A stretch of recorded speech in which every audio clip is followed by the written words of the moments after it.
호돌이 썰툰. 이해하면 무서운 이야기. 일을 끝내고 집에 가는 길이었지. 막차 열차 안에서 잠이 들어버렸어. 자다가 흔들림에 깨서 눈을 뜨자 처음 보는 여자가 내 어깨에 머리를 기대듯이 하고 자고 있었어. 여자는 흑발 롱 헤어로 매우 예뻤어. 사다코같이 기분 나쁜 흑발이 아니라 아름다운 느낌. 솔직히 말해서 기분이 나쁘진 않아. 얼마간 그대로 내버려뒀어. 내가 내릴 역은 아직 멀었으니 괜찮겠지. 2역 3역을 지나 전철 안에는 나와 내게 기대 자고 있는 여성, 단 둘만이 남게 되었어. 그녀는 어디서 내리는 걸까? 깨우는 편이 좋으려나? 그리 생각한 내가 몸을 움직이려고 하자 움직이지 마! 라며 눈을 감고 머리를 내 어깨에 기댄 채 여성이 말했어.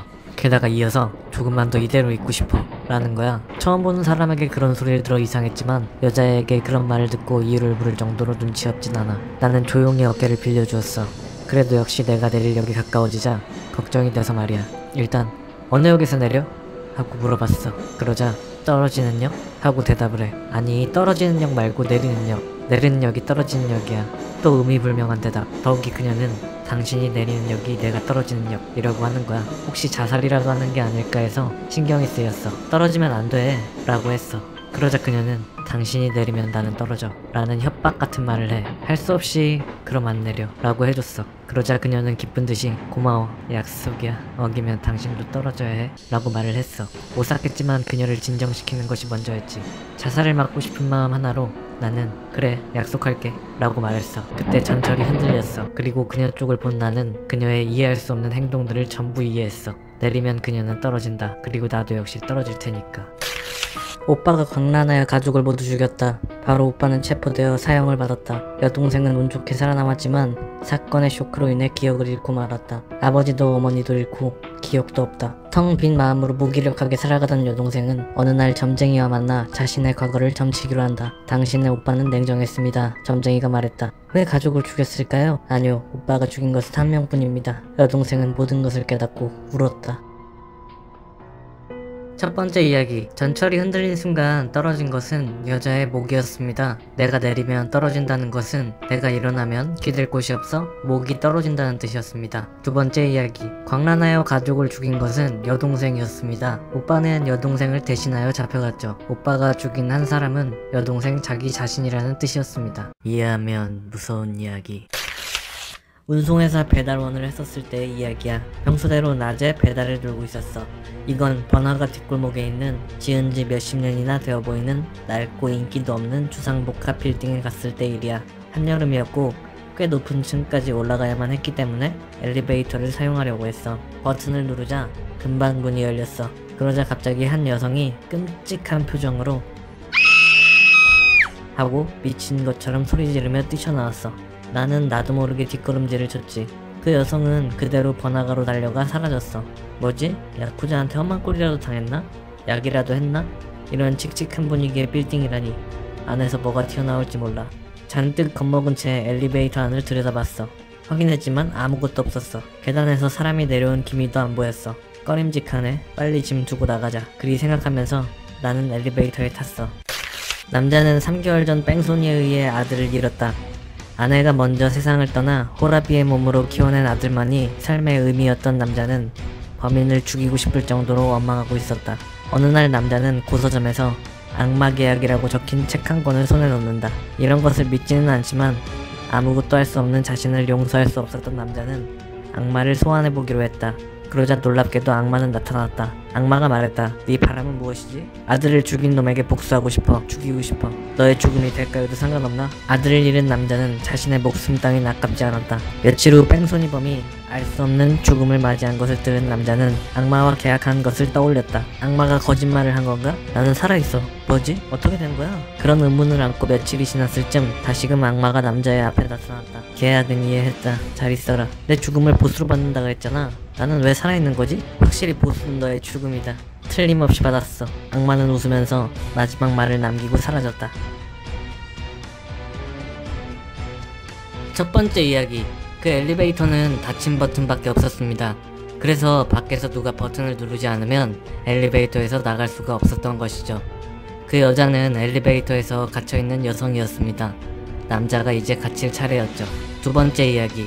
악마가 가져온 것은 남자의 죽음 그 자체였습니다. 즉 남자는 이제 절대 죽을 수가 없는 몸이 되었던 것이었습니다. 남자가 바로 죽는 게 악마의 목적이 아니었습니다. 오늘도 재밌게 시청해주셨다면 좋아요 한 번씩 눌러주세요.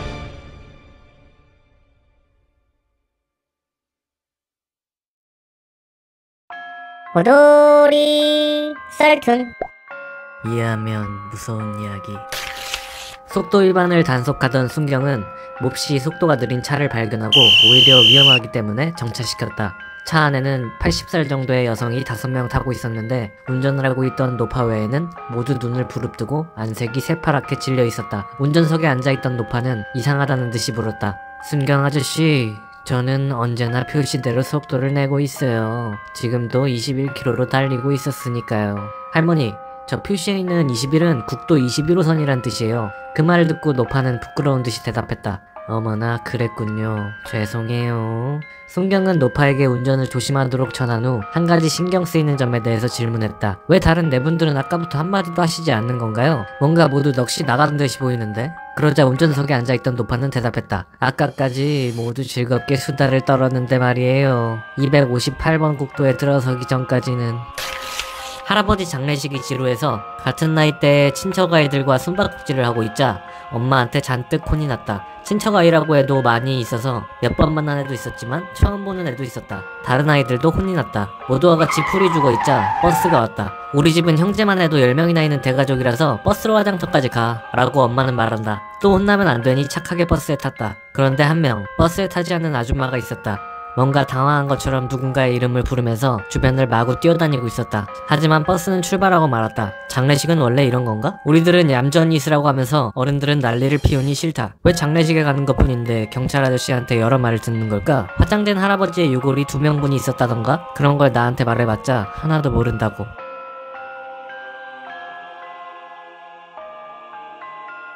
첫 번째 이야기, 할머니는 국도 표시를 속도 표시로 착각하고 운전해 왔습니다. 그러니까 국도 21호선에 들어오기 전까지는 시속 258km로 달리고 있었죠. 그래서 뒤에 노파들이 제정신이 아니었던 겁니다. 두 번째 이야기, 숨바꼭질을 하던 친척아이 중 한 명이 관 속에 숨었고 그대로 할아버지 시체와 함께 화장되었던 것이었습니다. 버스 밖에서 누군가를 찾고 있던 아줌마는 그 아이의 엄마였죠.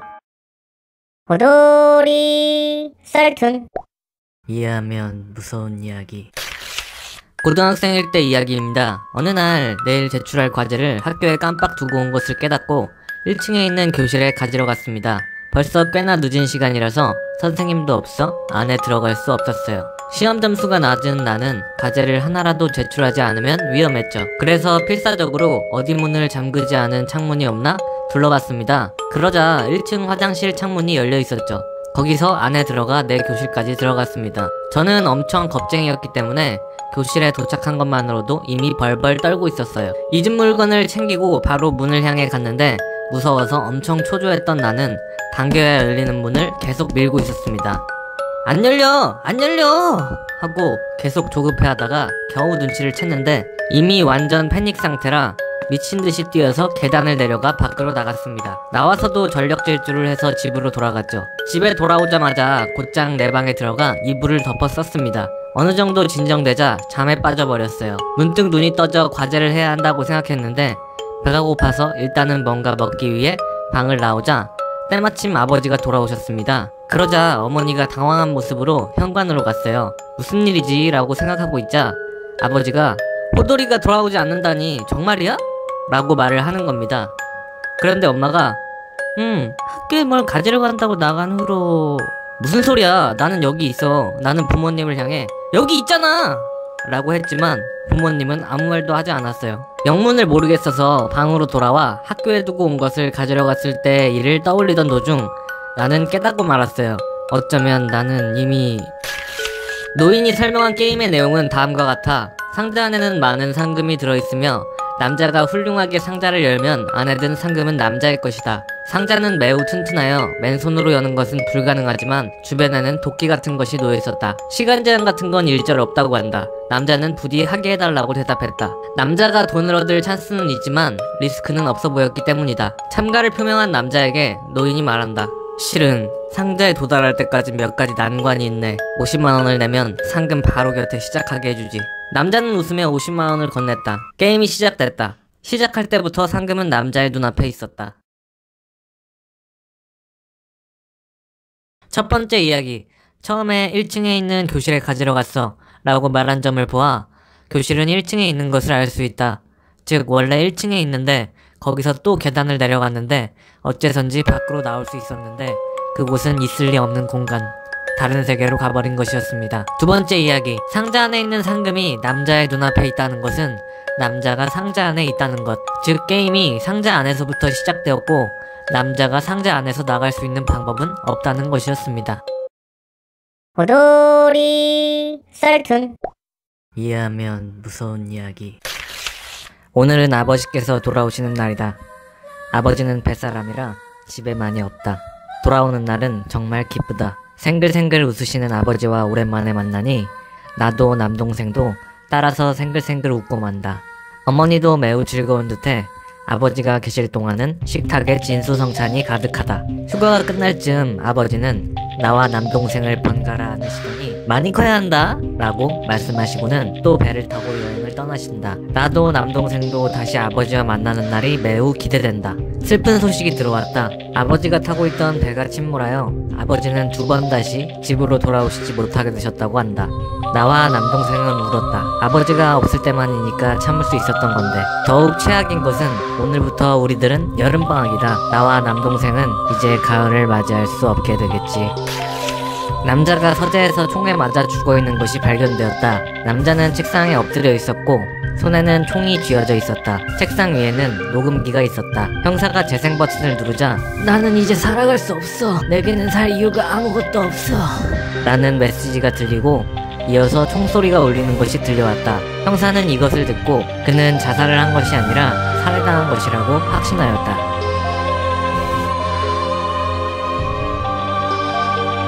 나와 남동생은 아버지가 없는 사이 어머니에게 갖은 학대를 받아왔습니다. 특히 음식에 관하여 며칠 동안 음식을 못 먹은 적도 많았죠.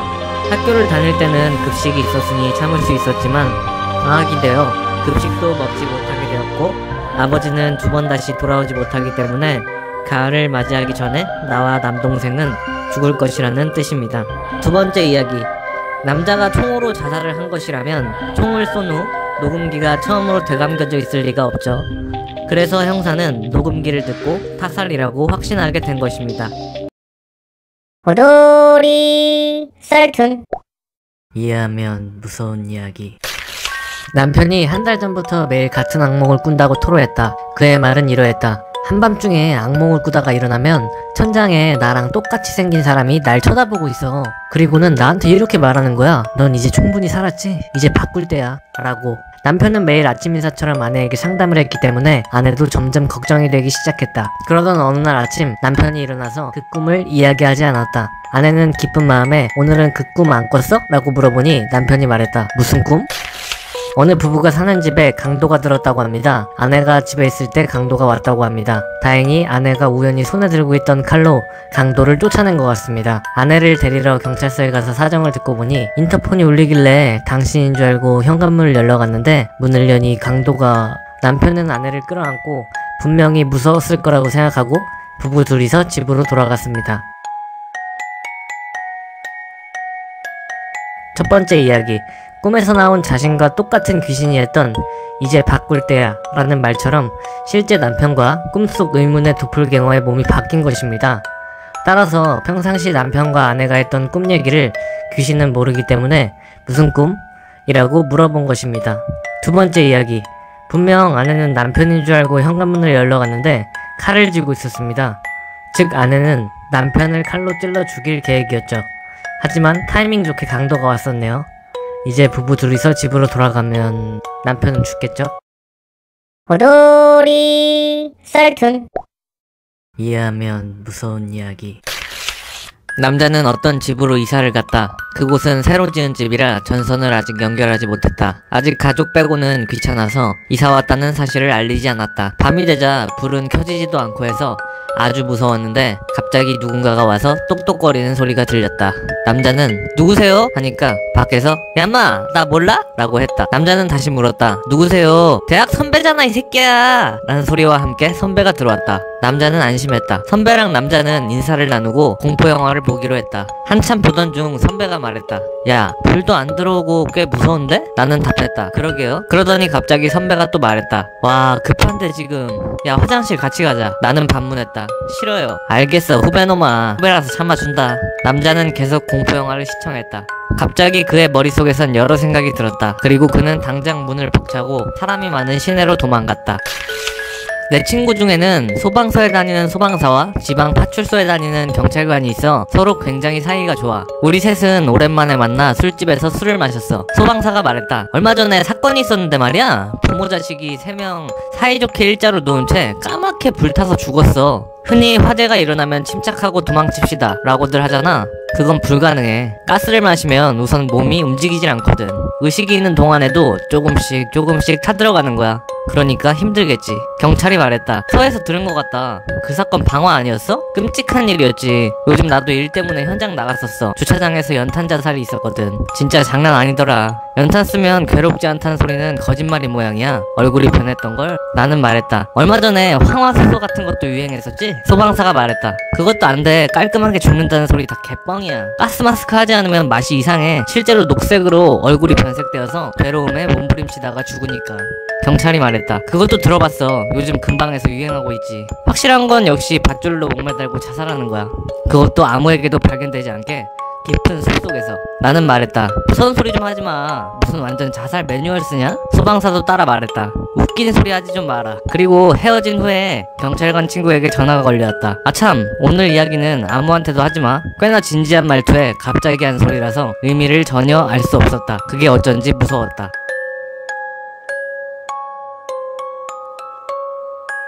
첫 번째 이야기. 새로 지은 집이라 전선을 연결하지 못하였다. 그러나 어째서인지 TV가 나왔고 남자는 자신이 어디에 거주하고 있는지 가족 외에는 아무에게도 알리지 않았다. 그런데도 선배가 왔다는 건 남자의 정보를 전부 알고 있다는 것. 두 번째 이야기. 경찰관이 말하는 사건들은 모두 자신이 저지른 사건들이다. 호돌이 썰툰. 이해하면 무서운 이야기. 회사까지 걸어서 출근할 때 곧 부술 예정인 무인 맨션 근처를 지나는데 거긴 투신 자살 사건이 많아 자살자의 귀신을 목격했다는 정보도 많은 사연 있는 맨션이야.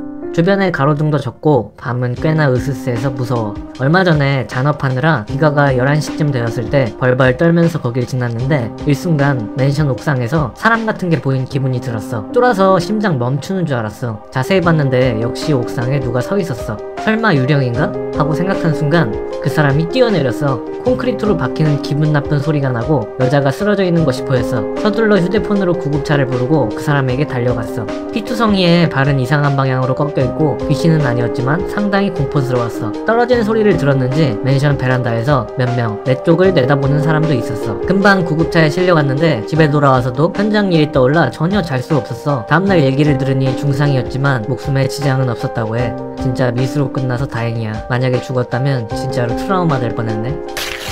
저번에 고향에 있는 전철역 화장실에서 누가 날 엿봤어. 깨끗한 화장실은 아니었기에 평소엔 가고 싶지 않지만 그때는 못 참고 달려갔어. 볼일을 다 보고 일어나자 갑자기 시선이 느껴졌어. 무심코 문 쪽을 보니 화장실 바닥에서 문까지의 5cm 틈을 통해 날 엿보고 있었어. 남성의 눈이 거기 나란히 있었고 나를 뚫어지게 쳐다보고 있었어. 분명 몰래 엿본 거야. 최악이야. 진짜 공포와 동요로 머리가 패닉 상태가 되어 떨림이 멈추지 않았어. 다른 누가 화장실에 들어올 때까지 밖에 나가질 못했어. 너희들도 조심해. 첫 번째 이야기. 곧 부술 예정인 무인 맨션이었다. 당연히 사람들은 존재하지 않았어야 한다. 맨션 베란다에서 밖을 내다보던 사람들은 대체 누구였을까? 두 번째 이야기. 인간의 신체상 바닥과 물틈 사이에 눈이 나란히 있을 리가 없다. 눈의 위치가 너무 낮다. 대체 화장실 안을 엿본 것은 어떤 얼굴 구조를 하고 있는 거지? 호돌이 썰툰. 이해하면 무서운 이야기. 학생 시절에 살던 아파트 문이 비밀번호식이었는데 새벽 3시쯤에 방에서 만화를 읽고 있자 갑자기 문고리를 덜컥덜컥 거리는 소리가 들렸어. 뚫었는데 문은 잠겨있으니 괜찮다고 생각하고 있었어. 그러자 삑삑 하고 비밀번호를 누르는 소리가 들려서 핏기가 가셨어. 저번에 비밀번호를 설정할 때 잘못 설정해서 1하는 버튼을 누르는 것만으로 잠금이 해제되는 설정으로 해놨던 게 기억이 났어. 문 반대편에 있는 녀석이 대충 버튼을 누르던 중 잠금이 해제되고 말았어. 운 좋게 평소에는 거의 걸지 않은 체인을 걸어두었는데 체인 때문에 문을 열 수 없는데도 불구하고 문을 억지로 열려고 3분 정도 쾅쾅거렸어. 조용해지자 잔뜩 겁먹은 채 문을 열고 확인하니 이미 없었어. 바로 비밀번호를 알고 있는 친구한테 연락을 해보았지만 근처조차도 안 왔고 야밤에 무슨 소리냐며 혼이 났어. 원래 평소에는 복도를 걷는 소리가 쉽게 들리는데 그놈이 떠날 때는 들려야 하는 발소리가 전혀 들리지 않은 게 무서웠어. 고층 맨션에 살고 있는 친구 얘기야. 걔는 14층에 살고 있기 때문에 엘리베이터가 필수인데 이건 심야에 집에 귀가할 때의 이야기야. 엘리베이터를 타고 14층 버튼을 눌러 문이 닫히고 움직이기 시작할 쯤 8층 버튼 램프에 불이 들어왔다고 해. 아, 누가 타는 건가? 라고 생각한 직후 헉 하며 친구는 서둘러 2층, 3층, 4층, 5층 버튼을 연타했어. 엘리베이터는 2층은 통과하고 말았지만 3층에서 멈추었고 열리려고 하는 문을 억지로 열 정도의 기세로 친구는 밖으로 뛰쳐나왔어. 그대로 계단을 뛰어내려가 맨션을 뒤로하고 아침까지 편의점에 서서 잡지를 읽었다고 해. 친구는 아직도 야간에 엘리베이터를 사용하는 것을 꺼리고 있는 듯해.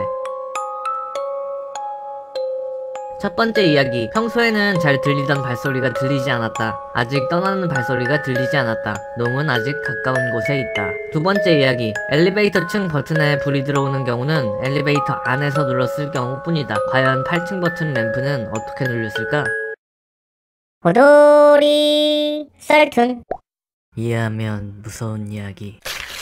한 남자와 여자가 차 사고를 일으켰다. 두 차 다 완전히 대파됐지만 다행히 둘은 전혀 다치지 않았다. 어떻게든 차에서 기어나온 여자가 말했다. 남자분이셨군요. 정말 멋져요. 자, 차를 봐요. 이제 차는 못 쓰겠지만 우리들은 다행히도 안 다친 것 같아요. 분명 신이 우리 둘을 만나게 해준 거야. 앞으로도 서로 만나 둘이서 남은 인생을 즐기라는 거예요. 남자는 당황스러웠지만 기뻐하며 말했다. 그렇고 말고 그 말대로야. 여자는 자기 차 조수석 근처에서 뭔가를 꺼내면서 남자에게 이렇게 말했다. 자, 봐요. 기적이 하나 더 일어났어요. 내 차는 완전히 망가졌지만 이 와인은 괜찮은 것 같아. 이거 그거 아닐까? 신이 이날을 기념하라고 주신 걸 거예요. 여자는 와인을 그 자리에서 바로 남자에게 권했고 남자는 고개를 끄덕인 후 뚜껑을 열어 반쯤 마신 후 여자에게도 권했다. 여자는 와인을 봤더니 바로 뚜껑을 닫고 남자에게 다시 건넸다. 남자는 말했다. 왜 그래? 당신은 안 마셔? 여자는 말했다. 나는 마시면 안 돼. 오늘도 상사에게 또 혼이 났다. 회사 여직원들 사이에도 상당히 평판이 나쁜 대머리다. 날 스토킹하는 범인이 그 대머리 같을 거야. 요새 뭔가 미행하는 듯한 기분이 들어 혼잣말을 했다. 그러고 나서 나는 집에 귀가했다. 지금 살고 있는 곳은 상당히 열악하다. 싼 맛에 쓰고 있지만 거실과 주방과 침실, 그나마 창문도 거실에 밖에 없다. 잠긴 현관을 열고 안으로 들어가자 나는 깜짝 놀랐다. 강도가 들었는지 온 짐이 다 풀어헤쳐져 있었다. 그러고 보니 아침밥을 먹고 나갈 때 문을 안 잠그고 바로 출근했었지. 아, 기분 나빠. 짜증나. 죽여버리고 싶어. 강도가 들었었지만 나는 피곤함에 현관을 잠그고 침실로 향했다.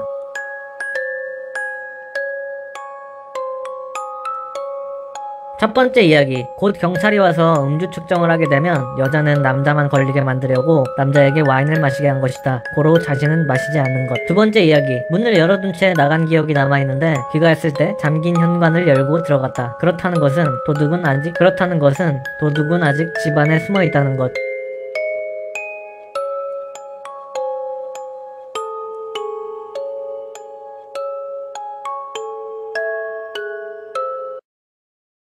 호돌이 썰툰. 이해하면 무서운 이야기. 대학생이 되어 바라고 바라던 자취생활을 시작했어. 좋은 곳은 아니지만 나름 괜찮은 곳이야. 자취생활은 정말 로맨틱한 것 같아. 그런데 딱 하나 신경 쓰이는 점이 있어. 3개월이 지났는데 옆집 사람을 본 적이 없어. 분명 옆집에도 누가 산다고 부동산에서 들었는데 뭔가 기분 나빠. 더욱 기분 나쁜 건 새벽 3시쯤이 되면 그 방에서 여자가 숨을 죽이고 웃는 듯한 목소리가 들려. 위험한 여자라도 살고 있는 걸까? 어느 날 몸이 안 좋아서 수업 중에 조퇴했는데 부동산에서 자취방을 중개해주신 분을 우연히 만났어. 그래서 옆집 사람에 대해 좀 물어봤어. 아, 옆집에는 자네랑 동갑인 남자가 살고 있어. 같은 대학 다니는 걸로 알고 있는데. 나는 이 말을 듣고 단단히 각오를 하고 인사를 하러 가기로 했어. 안녕하세요, 옆집 사는 사람인데요. 네, 왜 그러시죠? 옆집 남자가 답을 하면서 밖으로 나왔어. 나는 말했어. 다름이 아니라 이사 온 뒤로 한 번도 뵌 적이 없어서, 그리고 부동산에서 같은 대학교를 다닌다고 해서 인사드리러 왔어요.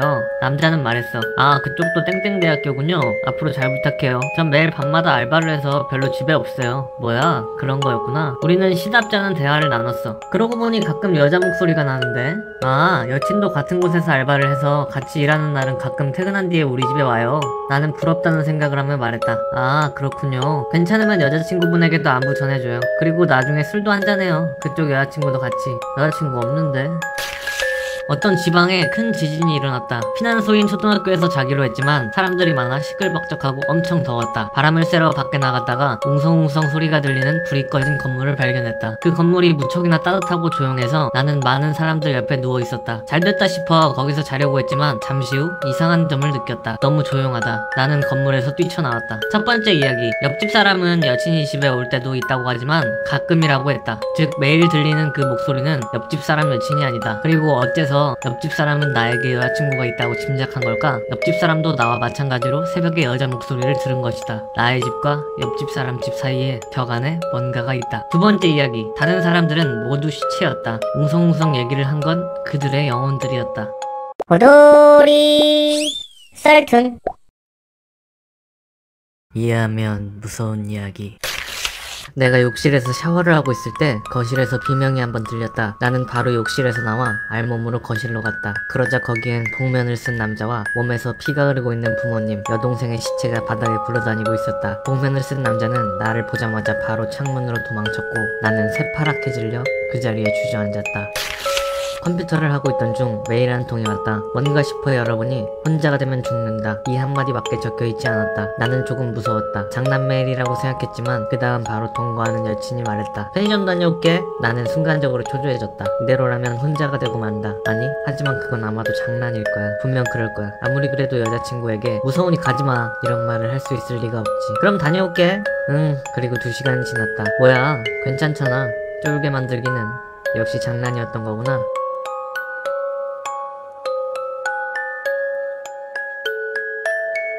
첫 번째 이야기. 나가 살인범이다. 나는 가족들을 죽이고 몸을 씻고 있었다. 그리고 우연히 그 집에 도둑으로 들어온 복면을 쓴 남자가 시체를 발견하고 비명을 지른 것이다. 나가 새파랗게 질린 이유는 목격자가 생겼기 때문이다. 두 번째 이야기. 그 메일은 컴퓨터에 온 메일이었다. 그 메일이 통과하는 둘 중 누구에게 온 것인지 알 수 없다. 편의점에 갔을 터인 여자친구가 2시간이 지나도 돌아오지 않는다. 여자친구는 죽었다. 호돌이 썰툰. 이해하면 무서운 이야기.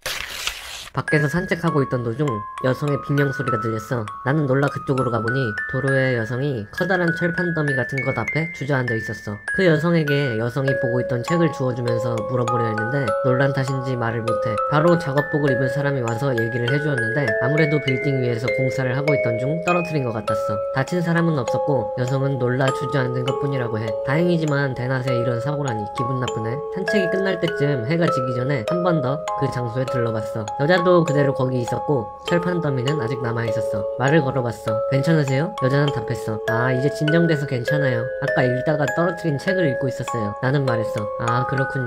아까 많이 놀랐죠? 그러자 여성은 이렇게 말했어. 놀랐어요. 비명을 들었을 때는 깜짝 놀랐죠.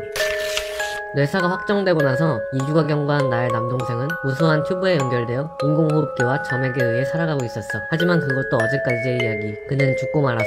죄송합니다. 손은 써보았지만 의사 선생님은 매우 슬픈 듯한 얼굴로 내게 고했어. 나는 말했어. 괜찮습니다. 너무나도 고생하셨어요. 그의 시신을 안았을 때 매우 가벼워 그가 얼마나 괴로웠을지 느낄 수 있었어. 하지만 이젠 괴로워하지 않아도 돼. 편해졌구나. 치료비는 됐습니다. 결코 유복하다고는 할 수 없는 내 상황을 아시는 건가? 어쩜 이렇게 착한 의사 선생님이 계시지? 나는 바로 울었어. 시신을 보는 건 괴롭겠지요. 의사 선생님이 시트를 덮었어. 안 좋은 추억은 그와 함께 태워서 잊어요. 이 한마디에 나는 일어설 수 있었어. 고마워요, 의사 선생님.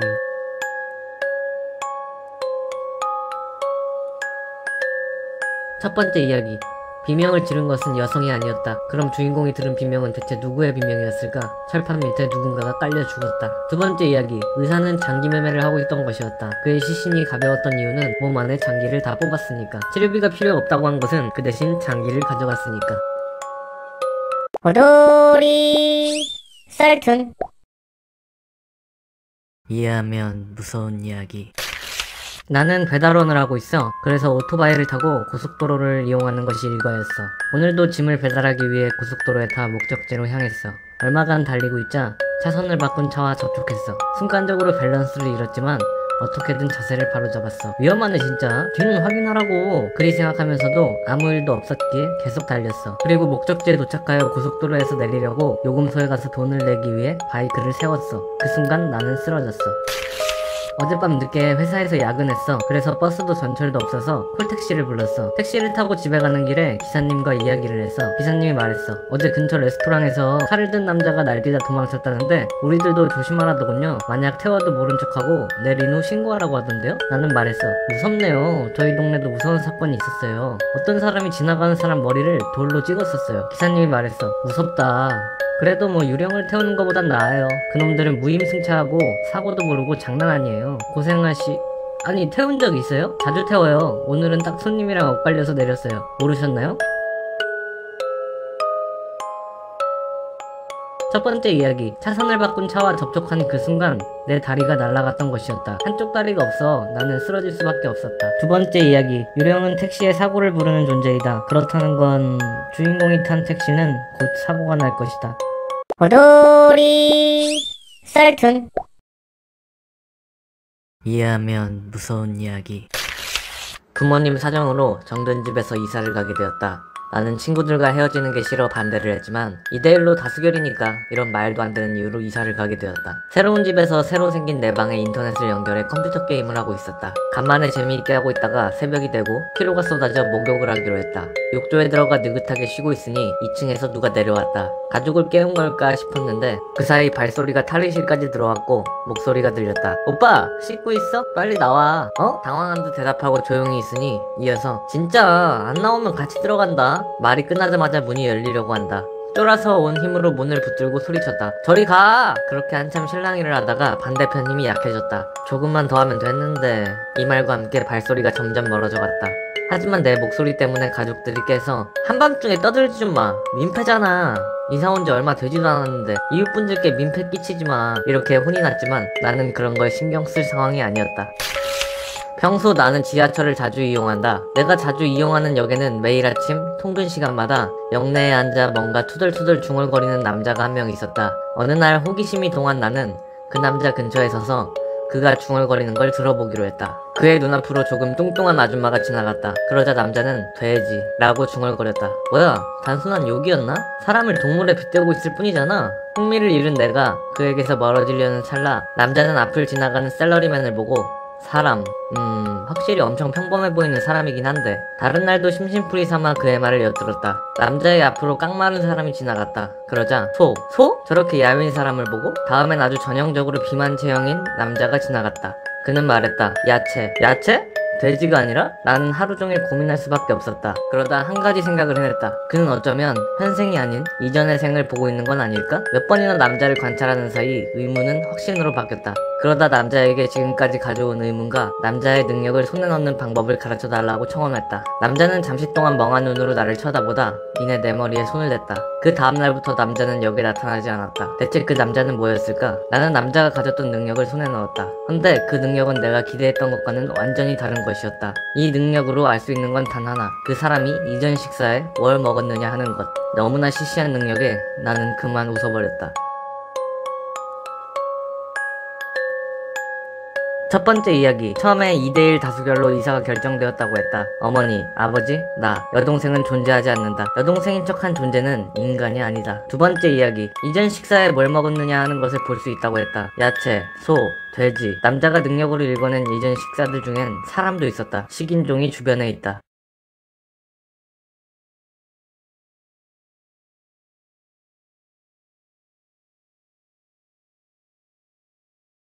호돌이, 썰툰, 이해하면 무서운 이야기. 전 세계를 배로 여행하고 있었다. 위험하기로 유명한 해역을 항해하다가 배가 난파되는 바람에 어두운 바닷속으로 빠지고 말았다. 섬의 표류에서 어떻게든 살긴 했지만 도대체 어떻게 되는 걸까? 뭔가 없을까 싶어서 찾으려고 걷기 시작하는데 멀리서 간판 같은 것을 발견했다. 가까이 가보니 문자가 적혀있었다. 위험, 함정이 있습니다. 간판 근처에는 녹슨 덫이 있었다. 함정을 피해 조심스레 걸어갔다. 도중에 갑자기 뱀이 나타나서 뒷걸음질했지만 자세히 보니 바람에 날린 낙엽이었다. 앞으로 더 가다가 오두막을 발견했다. 오두막 옆에는 무수히 많은 나무 토막이 꽂혀 있었다. 오두막 쪽에 한 남자가 앉아 있었다. 남자는 이쪽을 보고 놀란 듯이 멍하니 있었다. 하지만 그 눈동자는 빛나고 있었다. 나는 남자에게 말을 걸었다. 당신도 조난자입니까? 남자는 그렇다고 대답했다. 남자에게 몇 가지 질문을 했지만 곧 후회했다. 이 섬에는 아무도 없고 동물이나 벌레조차 없다. 아예 자라지 않는다고 했다. 식료품은 당연히 바닥이 났다. 이번에는 남자가 말했다. 여기 올 때까지 아무것도 없었나요? 아무것도 없었어요. 그리고 아무것도 가진 게 없습니다. 내가 그렇게 대답하자 남자는 유감스럽다고 중얼거리며 고개를 숙였다. 남자의 손에는 진흙이 붙어 있었다. 아까 봤던 함정은 그가 만든 것인가? 먹이가 걸리기를 기다리고 있었던 것 같다. 남자는 나를 가만히 보고 있었다. 나를 향한 시선은 뜨거웠고 눈동자는 빛나고 있었다. 나는 또 질문했다. 얼마나 여기에 있었던 거죠? 한 아이가 금붕어가 있는 어항을 슬픈 눈으로 바라보고 있었다. 금붕어 한 마리가 죽어 있었다. 슬퍼하는 아이를 본 엄마는 금붕어 크기만한 초콜릿을 아이에게 주었다. 그런데 다음날 아이의 형이 시체로 발견되었다.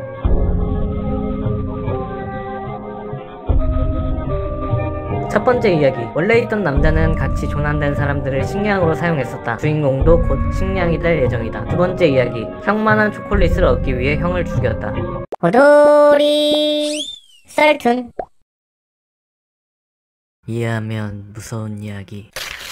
혼자 살고 있는 남자가 있었다. 남자가 사는 곳은 평범한 아파트지만 가끔씩 이상한 일이 일어났다. 밖에 나갔다 돌아오면 커튼의 형태나 쓰레기통 위치 같은 게 미묘하게 변한 느낌이 드는 것이다. 최근 들어 다른 누군가의 시선까지 느껴지는 나날. 이에 기분이 나빠진 남자는 캠코더로 촬영을 결심하게 된다. 만약 진짜 스토커가 있다면 증거품이 될 테니 경찰도 납득할 거야. 남자는 바로 캠코더 카메라를 설치했다. 다음날 아침 나가기 전 녹화 버튼을 누르는 것도 잊지 않았다. 뭔가 찍혀있길 바라면서. 나갔다 돌아온 남자는 더욱 초조해졌다. 방 안에는 침입자의 흔적이 여느 때보다 확실히 남아있었던 것이다. 이건 진짜 뭔가가 찍혀있을지도. 남자는 이렇게 생각하며 캠코더 녹화를 멈추고 재생을 시작했다. 날이 저물고 얼마 있지 않아 낯선 여자가 부엌칼을 가지고 방에 들어오는 게 보였다. 찍혀있어! 찍혀있어! 스토커 찍혀있어! 공포를 넘겨 완전히 흥분한 남자는 녹화된 영상 속 스토커의 행동을 지켜보았다. 쓰레기통 뒤지고 있어. 지금까지 몇 번이나 이 여자가 방 안을 돌아다녔을 걸 생각하니 남자는 절로 등골에 소름이 돋았다. 이걸로 경찰도 움직여주겠지? 남자가 한 가닥 희망의 마음을 놓고 있던 중 화면 속 여자는 남자의 방 옷장에 들어가는 게 아닌가. 와, 옷장에 들어갔어. 게다가 좀처럼 나오질 않아. 그때 또 다른 누군가가 방에 들어오는 게 보였다. 그리고 영상 속 남자는 점차 가까워지더니 이내 영상이 멈췄다. 남자는 아무 말도 할 수 없었다. 나는 아내를 향해 불만을 내뱉었다. 여자들은 왜 이리 준비가 오래 걸리는 걸까? 아내가 말했다. 이제 곧 끝나. 서두르지 마. 미사코야, 왜 이렇게 요란이니? 아내가 말하는 것처럼 확실히 난 성격이 급하다. 기다리다 지쳐 난 담배를 꺼내 불을 붙였다. 어느새 딸이 조용해졌다. 아버님 어머님이 갑자기 놀라시지 않을까? 손녀를 보시자마자 싱글벙글 하실 거야. 아내가 내 목 주위를 가지런하게 해주었다. 목이 약간 조이는 것 같아. 뭐야 갑자기? 아내가 말했다. 왜? 부부잖아. 아내는 시선을 내리며 수줍어하고 있는 것 같다. 그래, 나도 당신 사랑해. 이렇게 이야기한 건 정말 몇 년 만일까? 조금 부끄러웠지만 기분은 나쁘지 않다. 나는 아내의 손을 잡고 말했다. 그러면 이제 갈까? 응, 여보. 첫 번째 이야기. 가까워지고 있는 영상 속 남자는 지금 캠코더를 보고 있는 남자가 캠코더를 보러 오는 것이고, 즉 시카를 든 여자는 지금 옷장 안에 있다. 두 번째 이야기. 가족이 집단 자살을 하고 있다. 곧 그들의 부모와 미리 가 있는 딸이 있는 곳으로 갈 예정이다. 오돌이 썰툰. 이해하면 무서운 이야기. 어느 날 울며 보채는 여동생이 너무너무 눈에 거슬려 죽였다. 시체는 우물 안에 버렸다. 다음날 가봤더니 우물 안의 시체는 사라지고 없었다. 5년 후 사소한 말다툼 끝에 욱하는 성질을 참지 못하고 친구를 죽였다. 시체는 우물 안에 버렸다. 다음날 가봤더니 우물 안의 시체는 사라지고 없었다. 10년 후 주사가 심한 나는 내 아이를 임신한 아내를 죽였다. 시체는 우물 안에 버렸다. 다음날 가봤더니 우물 안의 시체는 사라지고 없었다. 15년 후 내가 정말 싫어하는 직장 상사를 죽였다. 시체는 우물 안에 버렸다. 다음날 가봤더니 우물 안의 시체는 사라지고 없었다. 20년 후 늙어서 거동이 불편해 보살핌이 필요한 어머니가 너무 귀찮아져 죽였다. 시체는 우물 안에 버렸다. 다음날 가봤더니 시체는 사라지지 않고 그대로 있었다. 완전히 허리가 굽은 노인이 지팡이를 짚고 걷고 있는데 갑자기 어린아이가 아무런 말도 없이 으르렁거리며 몸을 부딪혔다. 보호자 같은 사람이 뛰어와서 말했다. 죄송합니다. 이 아이 그래도 상냥합니다. 그래서 아무한테나 몸통 박치기를 합니다. 허허. 아니 괜찮소. 건강한 것이 제일인게요. 허허허. 여자는 가볍게 아이를 야단치고 다시 사과한 후에 떠났다. 그리고 그날 저녁 경찰이 노인의 집을 찾아왔고 그날 이후 노인은 미치고 말았다.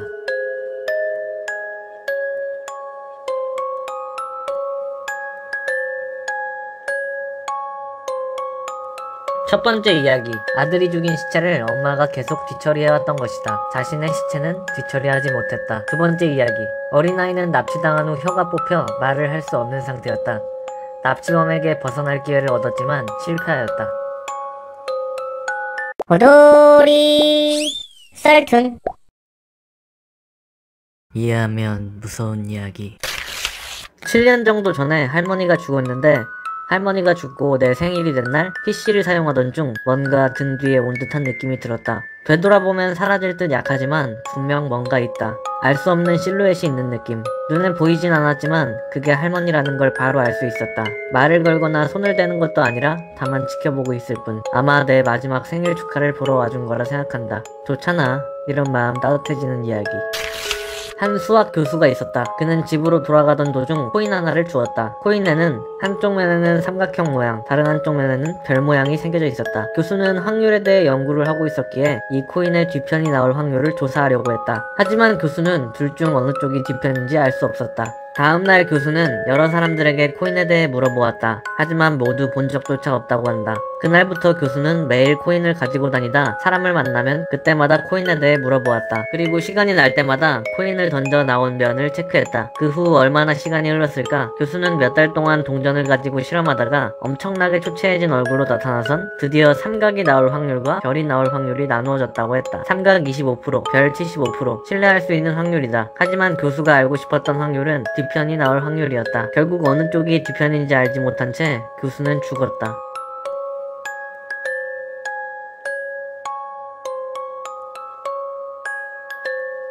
첫 번째 이야기. 느껴지는 존재는 할머니가 아닌 주인공을 지옥으로 데려갈 존재였다. 주인공은 마지막 생일이다. 두 번째 이야기. 코인은 방사능 물질이었다. 삼각형은 방사능 경고를 뜻하고 별 모양은 핵 원자 기호를 뜻한다. 교수가 죽은 이유는 방사능 중독이다.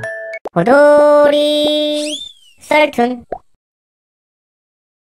이해하면 무서운 이야기.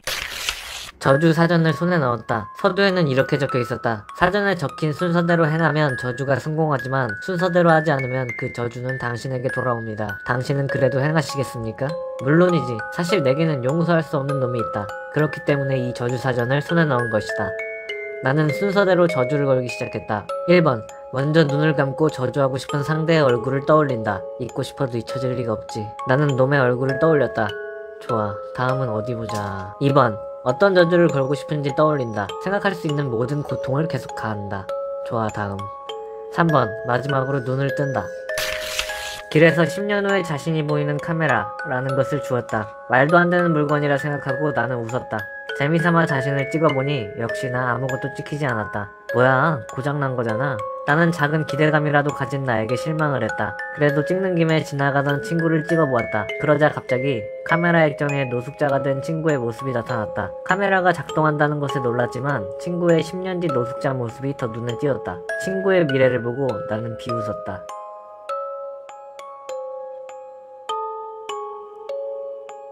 첫 번째 이야기. 순서대로 하지 않으면 그 저주는 자신에게 돌아온다. 두 번째 순서를 읽기 위해 눈을 뜨고 말았다. 두 번째 이야기. 친구의 미래는 찍혔다. 그렇다는 것은 찍히지 않은 나는 10년 후에는 이 세상에 없는 존재이다.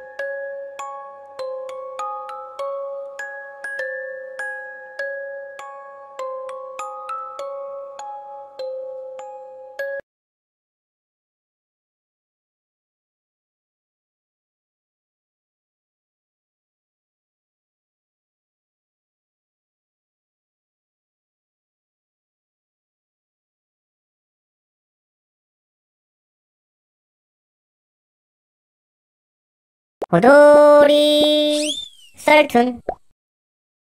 이해하면 무서운 이야기. 3일 전 새벽에 있었던 일. 한잔하러 갔다가 돌아오는 길에 너무 추워서 집 근처 자판기에서 따뜻한 커피를 샀어. 그러자 한 아이가 오른쪽에 있는 사거리를 엄청나게 빠른 속도로 뛰어가더라. 엄청 추운 날에 대단하네. 이런저런 생각을 하면서 커피를 마시며 걷고 있자 어떤 여자가 나한테 다가와 질문을 했어. 혹시 제 아들 못 보셨어요? 이쪽으로 갔었던 것 같은데. 졸리고 춥고 귀찮아서 못 봤다고 하고 집에 가서 잤어. 그리고 다음날 나는 놀랐어. 내가 본 아이의 엄마가 자기 집에서 칼에 찔려 중상을 입었다고 근처 담배가게 주인이 그러더라고. 신문에는 안 실려 있었기 때문에 자세한 건 모르겠지만 발견한 사람이 자식이고 경찰서까지 뛰어갔다는 것 같아. 나 도와준 걸지도. 나는 전력회사 점검원이다. 실은 지금 뉴스에 나오는 살인 피해자 옆집에 오늘 간단 말이지. 인터폰을 2번 눌러도 나오질 않길래 주먹으로 노크를 하니 드디어 밖으로 나왔어. 머리는 산발의 수염, 게다가 파자마 차림인 것이 딱 봐도 페인 같았어. 두꺼비 집이 있는 곳을 안내해달라고 해도 제대로 찾지를 못해. 점검을 하고 있는 동안 계속 나를 쳐다보고 있었고 기분이 나빠서 빨리 끝내고 나왔어. 그런데 카톡의 프로필 사진은 머리도 가지런하고 수염도 깎은 데다 좋은 인상을 한 사람이었어. 사람은 꾸미기만 해도 이렇게 분위기가 변하는 법이구나 싶었다. 그리고 동시에 경찰은 꽤 도움이 안 된다는 생각을 했어. 나는 정오쯤에 라멘을 먹은 후에 갔으니 경찰이 말하는 사망 추정 시각 오전 11시는 이상해. 뭐 내일이라도 사정 청취하러 올 테니 그때 얘기할란다.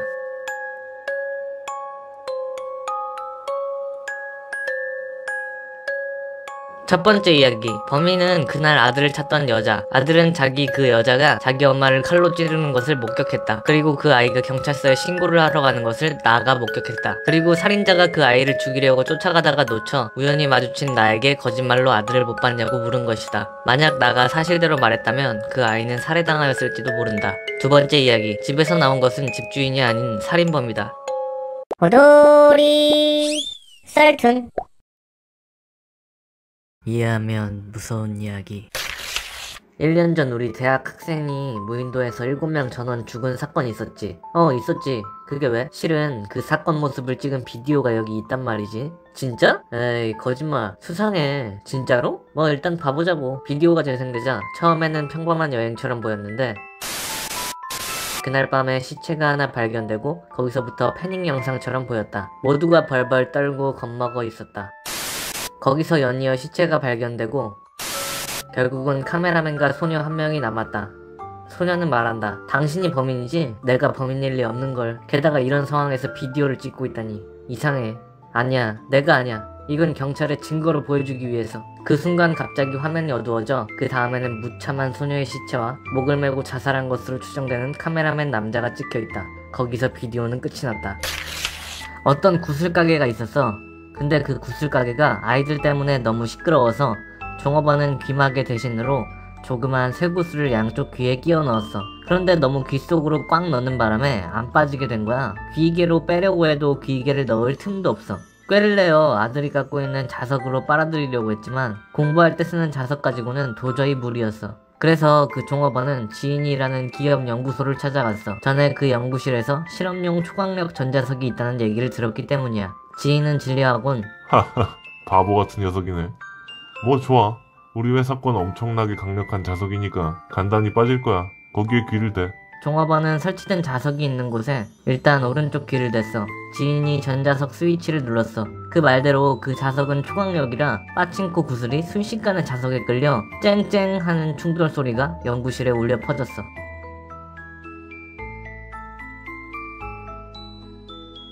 첫 번째 이야기. 아무도 회수할 수 없는 비디오를 가지고 있다. 비디오를 가지고 있는 사람이 범인이다. 두 번째 이야기. 반대쪽 구슬이 머리를 관통하고 자석에 붙었다. 호돌이 썰툰. 이해하면 무서운 이야기. 한 산부인과에서 아기가 태어났다. 그날 밤 간호사가 아기의 상태를 살피니 이럴 수가. 아기는 죽어 있었다. 병원은 사실을 은폐하기 위해 바로 부모 없는 아이를 대역으로 이용했다. 출산했을 때 아이 엄마는 의식이 없어 자신이 낳은 아이를 아직 보지 못했다. 그리고 겉모습이 매우 닮은 아기를 골랐기 때문에 들킬 리는 없을 터였다. 다음날 아기 엄마는 아기를 대면하자마자 험상궂은 얼굴로 소리질렀다. 이 녀석은 내 애기가 아니야. 한 남녀가 와인을 마시면서 난로 앞에서 느긋하게 쉬고 있었다. 그러자 남자가 갑자기 울기 시작했다. 나 이렇게 행복해도 되는 걸까? 나는 지금까지 3명의 아내를 잃었는데. 여자는 위로하며 말했다. 괜찮아. 당신은 행복해질 권리가 있어. 그런데 아내는 어떻게 잃게 된 거야? 남자는 울며 여자의 물음에 대답했다. 첫 번째 아내는 심장 발작으로, 두 번째 아내도 심장 발작으로 죽었어. 여자도 안타까워하며 말했다. 불쌍하게도. 그럼 세 번째 아내도 심장 발작? 남자는 눈물을 닦으며 말했다. 아니, 계단에서 굴러 목뼈가 부러졌어. 여자는 말했다. 어머나, 술에 취해서? 남자는 말했다. 아니, 그녀만은 술을 못 마시는 사람이었어.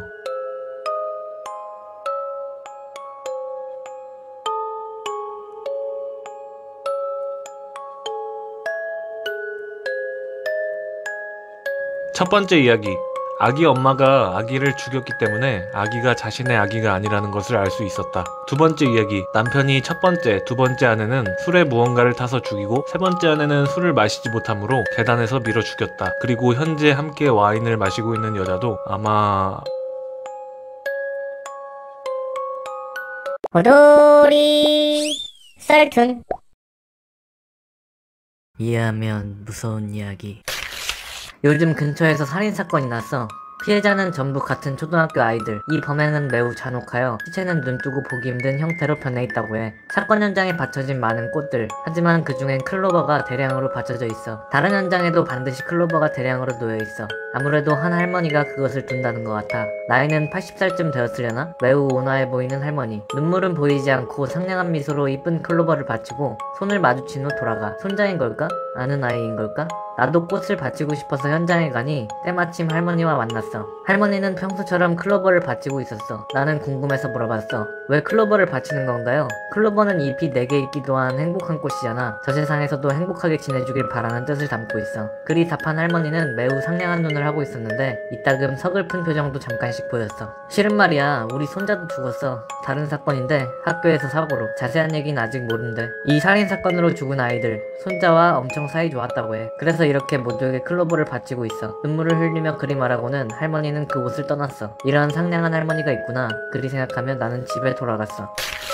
현관을 열자 그곳에는 결혼한 지 얼마 되지 않은 아내가 귀가를 기다려주고 있었다. 다녀오셨어요? 오늘도 늦었네? 일 바빠? 나는 말했다. 응, 그래. 요즘 큰일을 맡게 되어서. 아내에게 수트 자켓을 맡기고 주방으로 향한다. 테이블 위에는 감자 냄새가 나는 커다란 그릇이 놓여 있었다. 오, 오늘은 고기 감자 조림이구나. 맞아, 당신이 가장 좋아하는 거잖아. 하지만 자리에 앉아보니 뭔가 이상하다. 이 고기 감자 조림 중요한 게 안 들어있는데? 뒤에 서 있는 아내가 대답한다. 아, 그거 말이야? 아까까지 재료가 없어서.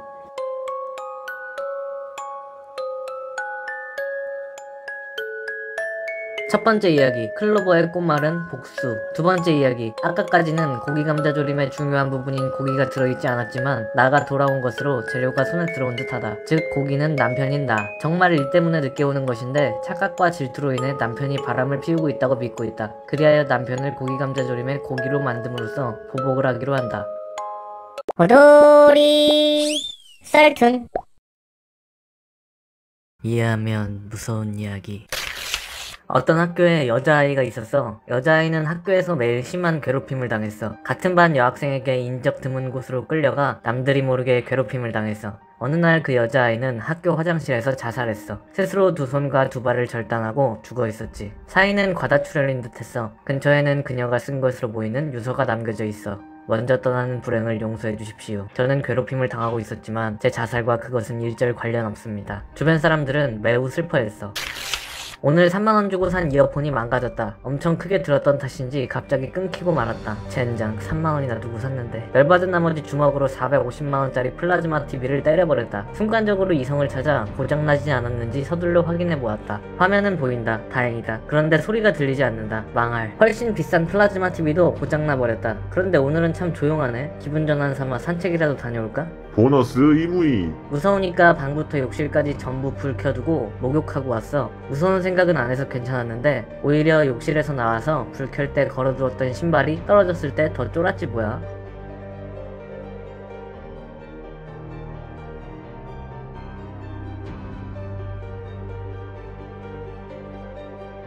첫 번째 이야기, 스스로 양손을 절단할 수는 없다. 그렇다는 건 본인 외에 누군가가 절단한 것이다. 두 번째 이야기, 갑자기 자신의 귀가 들리지 않게 된 것을 깨닫지 못하고 있다. 세 번째 이야기, 씻으러 들어가기 전 분명 모든 곳에 불을 켜두었다고 했는데...